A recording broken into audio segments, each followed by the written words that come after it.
the final thing I want to talk about is how it actually was happening in our country for a while and could happen again.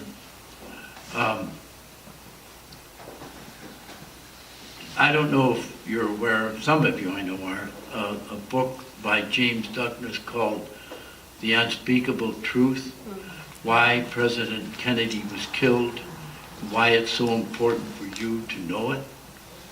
It's an extraordinary book, and it outlines what President Kennedy was doing to refuse to go to war, reject war, and try to build peace. He starts off the book by talking about the military-industrial complex, what President Eisenhower had spoken about in his farewell address, how in our country there has come together this complex combination of the military and industry, where in fact the military-industrial complex, that segment of our economy is the largest segment. You know, our largest export throughout the world is arms. And so our whole economy is an economy of war. Still, you know, after it evolved that way after World War II, it became a war economy, even though supposedly we were at peace. But Eisenhower saw the danger of this, and he warned the people in his farewell address and warned President Kennedy. Well, Kennedy, in fact, I think even understood it before Eisenhower talked about it, because as he became president, I'll just outline a few of the things he did. You know, right at the beginning of his term, shortly after his inauguration, the whole Bay of Pigs thing happened. And you know, that was an attempt to overthrow the Castro regime, which had just come into power in 1959. So this is 61, and now Cubans have been organized in the United States under the direction of the CIA to invade Cuba, overthrow Castro, and return a government that would be more favorable to U.S. economic interests. And Kennedy was opposed to it, but it was too far advanced to stop it. But one thing they wanted, they thought they might need, although it wasn't in the plan that Kennedy approved, that would be for air support. If the invasion was beginning to be, you know, the troops were being pushed back, then have planes bomb the other side. And when the CIA realized the invasion was failing, they wanted Kennedy to give that air support, he said no. He would not do it. He was opposed to the whole thing, and he would not make it happen by bringing our military into it. And so it was a failure. And it was a huge failure for him. Right at the beginning of his, you know, people had said, well, he's too young, he's too inexperienced, he won't be strong enough. Well, it looked like he was being very weak because he would not allow that to happen. But he was determined that he was not going to be a war president. And you found this out, I think, more clearly later on that same year when, for the first time, he went to the United Nations to speak to all the leaders of the world as President of the United States. And that talk on September 25th, 1961 is amazing. Here's just one part of it. Today, every inhabitant of this planet must contemplate the day when this planet may no longer be habitable. Every man, woman, and child lives under a nuclear sword of Damocles, hanging by the slimmest of threads, capable of being cut at any moment by accident or by madness, or even rational decision, like Truman made, a very rational decision. We could use those weapons. And so Kennedy says, the weapons of war must be abolished before they abolish us. Then he went on that line for a while. Then he says, It is therefore our intention to challenge the Soviet Union, not to an arms race, but to a peace race.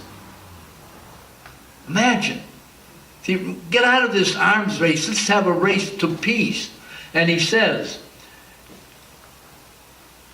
to advance together, step by step, stage by stage, until general and complete disarmament has been achieved. That was his goal. And he made it very clear.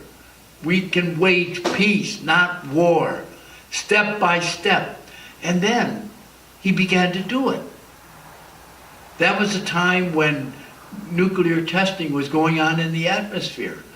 And remember, acid rain, we called it, was coming down from the outer atmosphere because we were exploding nuclear weapons out there, testing in the atmosphere, thinking that was a safe place. But it was coming back to Earth, and people were protesting and demanding that it be stopped. And Kennedy made a decision unilaterally to stop all our testing in space. And then he did what he said he was going to do. He challenged the Soviet Union. Stop. And they did. Both sides stopped. First step. And then they began to develop a treaty. And this is in the summer of '63 already by this time. And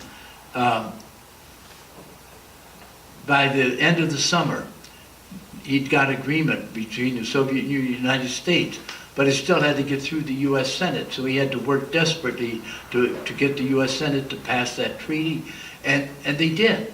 And he signed the treaty in the fall of 1963.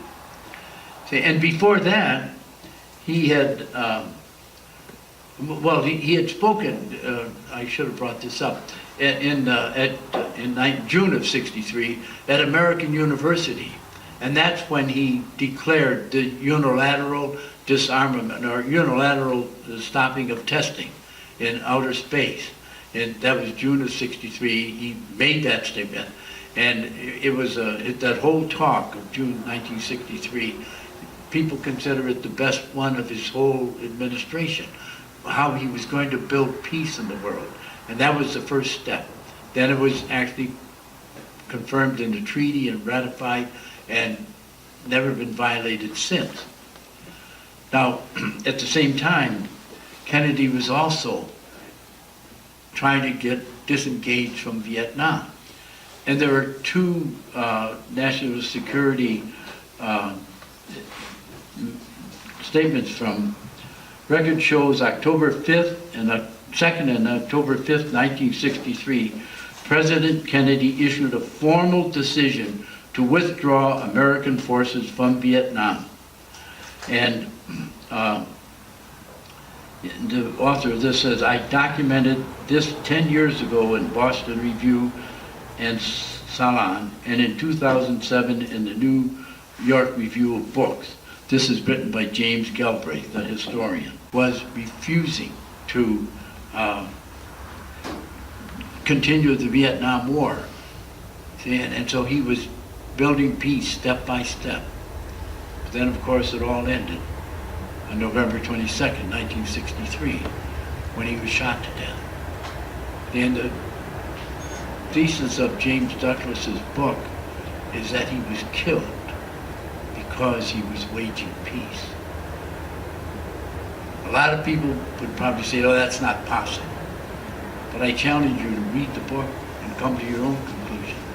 To me, it's very clear John Kennedy was waging peace step by step. And so I mentioned this only to say that committing ourselves to nonviolence, to active love, to transform our world that way, is not just a pipe dream. Love is the most powerful, transformative agent we have in our world, in our whole human history. The transforming power of love. That's the only thing that can end war and bring peace. And so, for me, the challenge to all of us today and for the future is to open ourselves to that conversion, to be a person really totally committed to the idea, I will not use violence. See, and that means you work against violence at every level in our society. And we live in a society where there is so much violence. In other parts of the world, violence. The violence of injustice, but also the violence of killing, destroying lives. We have to be converted to work against every form of violence. And then, most of all, to end the violence of war, so that we'll carry out that cry of Pope Paul VI, John Paul II. War never again. No, never again war. We will commit ourselves to being artisans of peace, change our world through the transforming power of love. Thank you.